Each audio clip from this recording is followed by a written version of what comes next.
A granite countertop can instill the feeling of quality in any kitchen.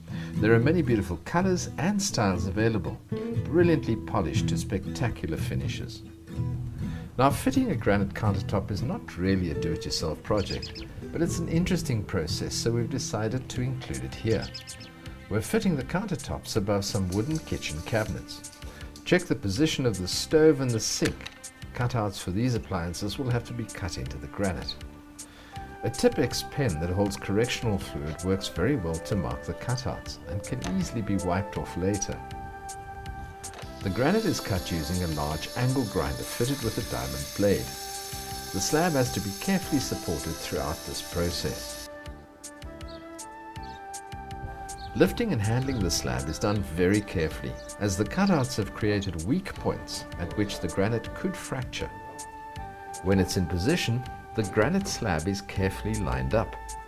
A two-part epoxy adhesive is mixed and applied to hold the granite slabs in place. Now, a two-part resin epoxy is dyed to the color of the granite. This forms a paste when mixed, and the paste is applied to the joints between the countertops. After half an hour, the resin is cured and a thinning agent is applied to it to soften the surface layer. The surface is cut to the level of the countertops with a blade and excess resin is removed. After a good cleaning, the countertops are ready for use and the stove and sink are fitted into place.